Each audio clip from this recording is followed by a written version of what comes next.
welcome to action from the Extreme Festival, round number 4 of this championship down at the East London Grand Prix circuit, an historic circuit that certainly has seen lots of action in its day, and we're looking forward to more of the same here today. Probably the most picturesque circuit in the country as we get ready to rock and roll now for the Extreme Supercars. First part of our action, proudly brought to you by G&H Transport.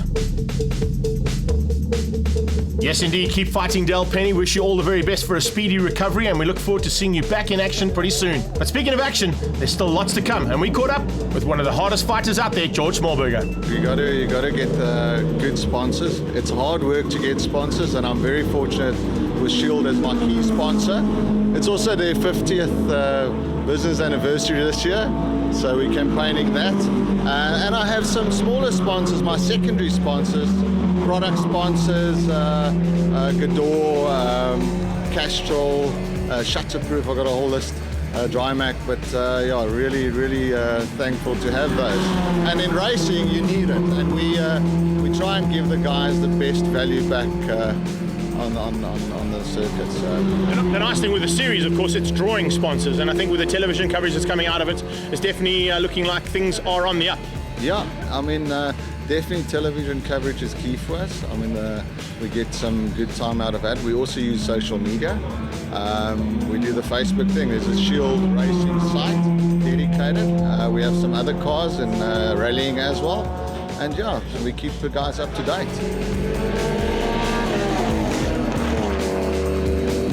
So I've just did the track for the first time now.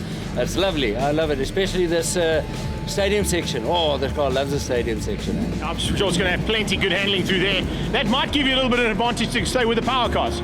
Yes, you know, if I can down the straight, they leave me behind, but I'm sure in the stadium I'll catch up again.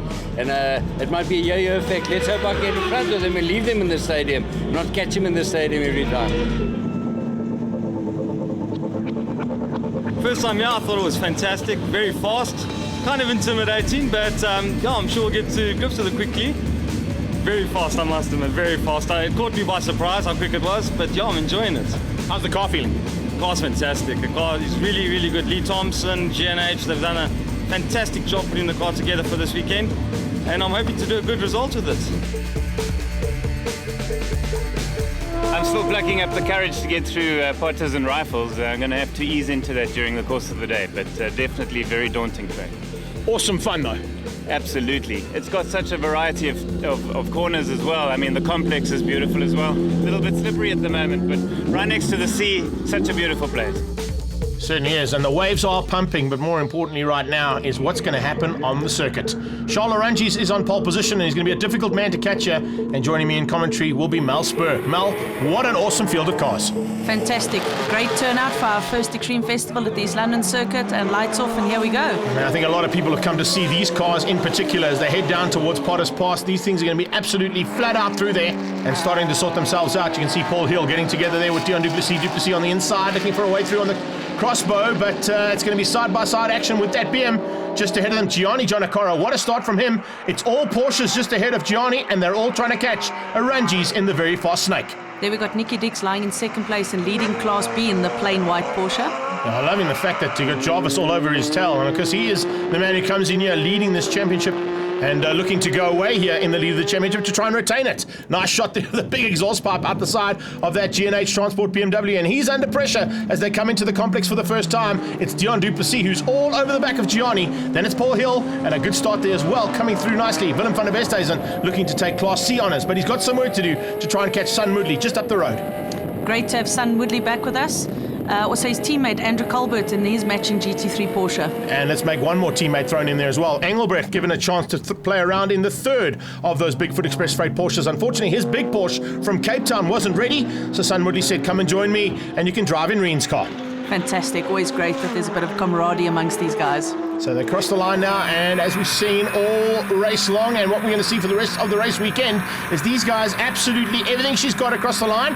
As they come down towards Potters Pass, it's not quite flat out through there. A lot of guys will roll off, as you just saw there from Sun Moodley, just a little light off the pedal and then straight back onto the loud pedal to go flat out through that corner where we see the Dodge going through right now. That's Rifle, and that is everything she's got, probably close to 250 k's an hour. Something interesting, Scholl says off the data telemetry, he enters the corner 260 and exits Potters at 280. Right, so my calculations were completely wrong then. I'm glad we got that telemetry. That's the way we do things here as we come out of Kookaburra corner. Son Moodley trying to close down there on Culbert. Look at this though. Coming from behind and having to do a lot of work was Jonathan du Toit. An issue with the car early on. He had to start at the back of the field and he's now come through nicely and he's now the leading Ferrari as he's got past Willem van der Westhuizen. Yes, Jonathan had a problem with the clutch slipping all weekend, so had to start at the back, and hopefully this will be a better run for him. That's Jimmy Jonakora, Big Jimbo having a super run and trying to stay with the Ferraris. Oh, has a big look up on the inside. That 135 is extremely quick. And that's Duplessis on the inside. Wow, the KTM, he was telling us just how good it was in the complex. Unfortunately, he just overcooked it on the brakes there and runs wide onto the go-kart circuit. There goes Hill, Van der Westhuizen, du Toit and Jimbo.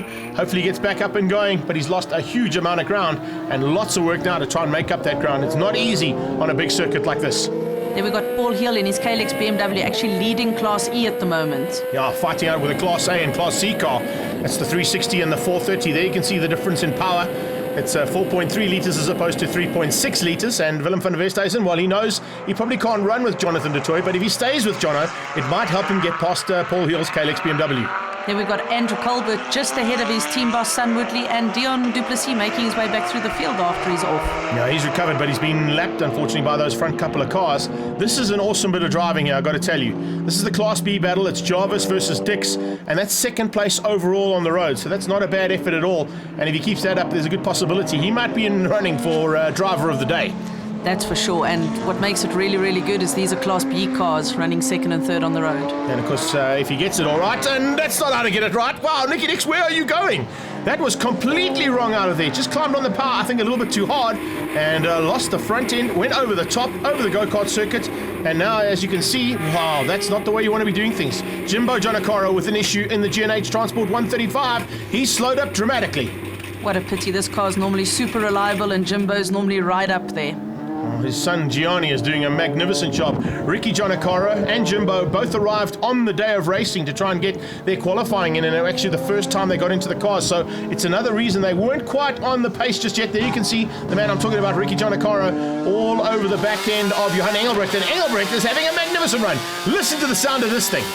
Sounds like he's enjoying Son's spare car, that's for sure. Oh, but look at how Ricky is giving it everything he can here in the M3. Yes, and it hasn't got 18 gears. This time it's just got the standard 6. Great stuff from Jonakoro. He is absolutely loving going through, and this is what it looks like going through Potters. That is awesome driving. Lost a little bit of ground to the Porsche. I think it's got a little bit of top-end speed over the BMW, but he certainly has the handling when it comes into the stadium section. As you said, also first time out for many of the guys on the Extreme Festival and Extreme Supercars, first time down at East London Grand Prix circuit. Ricky's certainly loving life. A bit further back as well, keep an eye out on Andre Bester as he comes through there. He's leading things out. No, in fact, he's in second place, fighting for honours in Class F with the other Porsche of Andre van der Merwe. It looks like checkered flag is about to come out for the Dodge, and that is flag-to-flag victory there for Charles Arangis. Arangis taking the victory over Jarvis. Jarvis will also take Class B honours for that second place. Culbert comes through for third. Son Moodley takes the Class C honours for fourth. And Jonathan du Toit beats out Gianni Jonakoro. Paul Hill's first in the Class E cars, just ahead of Willem van der Westhuizen. And Ricky Giannacaro, second in Class E. Third in Class E goes to Mark du Toit in the Audi. George Smallberger is the first man in Class F in his Volkswagen GTI. Straight into race 2, and that is the man they've all got to beat. Wow, that Dodge Viper is incredibly quick here, and I think a lot of the crowd have particularly come out to see that car in full flight. It certainly is magnificent to watch through Potters and Rifle. Great to see the crowd who came out in force too, which was fantastic. And here we'll go on board with Nicky Dix for the start of race 2. Nicky Dix over his shoulder, the lights are about to go out, and we go racing as they head down towards Potters again. It is the Viper that gets the drop, but Jarvis and Nicky Dix are going to give him a bit of a run for his money early on. On board here, a little bit further back, this is Andre van der Merwe. Nice little run here from the Porsche as he sneaks through and tries to keep out his arch rival, Andre Bester. A little bit of an in-house battle in the Porsches there, the older Porsches for Class F honours, and they're all trying to catch that Shield Golf GTI. And look how close they are. There it is, and there is Van der Merwe on his tail. Nice to see when they're all bunched up and it's a nice close battle. Jarvis giving Arangis one hell of a battle going into Kookaburra corner. And as they come out there, you can see it's a couple other Porsches all over the back of the Dodge. So I think the Viper's got his work cut out. Here we go on board with another Porsche man. This is Van der Merwe. He closes in on that Shield GTI. And you can see just how hard he's having to work to stay with it. I can tell you, George Smallberg has found some good pace here this weekend. And Jarvis has got to the front. He leads out heading into gate corner, so a bit of a change-up and not expected, but maybe Charles Orangi just wants to have a little bit of fun too. He disappeared at the front end of the field in race 1 and now hanging back ever so slightly. No hanging back though for Ricky Giannacaro. Christo Lotter in there as well as we go on board with the big guy. As he comes out, look how hard he's working on that wheel, trying to stay with the BMW just ahead of him. Remember, it's Class C honours that they're fighting for, and he is right in the thick of it. There you got Jono coming up into 4th place. Obviously, the clutch is slightly better, or starting further up this time has also helped. It helped him get through the field a bit easier. He's got 2 Porsches and a Dodge Viper to try and catch. Remember, he's also one of the Class A contenders, and he'll be looking to close in onto the back end of that Viper as quickly as possible. Ricky Giannacaro in full flight now as they go down towards Potters, trying to close in on Willem van der Westhuizen's Ferrari. Change up at the front though, and the Viper's got back to the front. Taken Jarvis, put him back in the 2nd place. So it's Porsches behind the ever high-flying Dodge Viper. One little Ferrari thrown in the middle. Jonathan du Toit, as you said, Mel, a slightly better run from him here. Let's see if he's able to make that work now in the closing stages. Here we're on board with Dion Duplessis. Obviously the wind playing a factor in the lighter cars, and he's looking up the inside of Ricky here.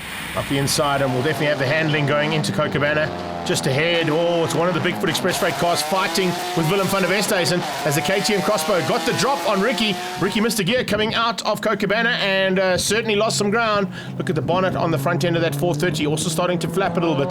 That'll be a major concern. You don't want that bonnet coming up in these kind of windy conditions. And that's for 2nd place, Greg. So Jono's got up to 2nd place, Jarvis in 3rd, Colbert, Woodley and Dix. And just behind them, Gianni Giannacaro, and then this little battle, Willem van der Westhuizen, Dion Duplessis, Johan Engelbrecht just behind them, and he's fighting for a way to keep up the 2nd BMW, and that is Ricky Giannacaro.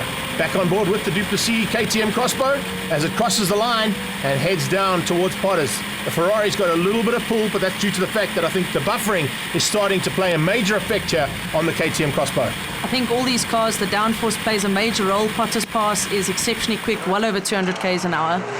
And speaking of well over 200 k's an hour, you're also going to be good on the brakes, just like Woodley is.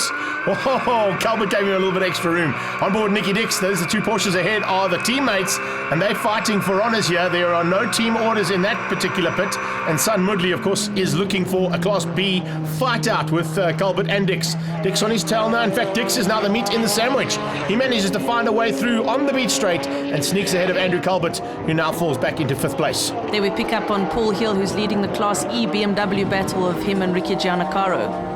He comes into the complex now and tries to get away from Ricky Giannacaro. This is the battle at the front end now as they come out of Beacon. It's the Ferrari 430 all over the back of Jarvis. Gianni Giannacaro looking to get into the top 5. He's just got to bridge that gap. It's not easy to do when you're all on your own, especially at a circuit where slipstream is a major factor. It does play a major role here, Greg. Here we also pick up on board of George Smallberger just ahead of Mark du Toit in the misfiring Audi. Yeah, a little bit of problems with both of the Toy cars, and unfortunately it's the Audi this time that has an issue. Paul Hill in full flight and out of what is probably sunset corner at this point of the day. But he's managed to stay ahead of Ricky, and Duplessis got out of shape again. He is pushing a little bit too hard, I think, and maybe tyres are a factor. Here we see the onboard shot. He comes down onto the braking marker. He's right under the wing, and there it goes. Just lets go all on its own. I think Nathan's Motorsport are going to have to do some work to get that thing to handle a bit better at the closing stages of a race. And here we come onto the main straight for the flag. Charles Orangi is going to take the double on the day. Jarvis going to take 2nd place. What a drive from him. Class B Porsche beating out the Class A Ferrari, but there was some issues there. Jonathan du Toit will be back and fighting at Swartkops. So there you have it. Orangi's taking A's. Class B goes to Jarvis. Class C to Son Woodley down in 4th place. He beats out Gianni Giannacaro. Nicky Dix finished 7th overall. Paul Hill took honours in Class E ahead of Ricky Giannacaro for Class E. Nice run from the Class F guys as well. Once again, Smallberger getting the honours over Andre van der Merwe and Mark du Toit. Let's chat to our double race winner, Charles Orangi. I'd say the Viper keeps on getting the results at the moment.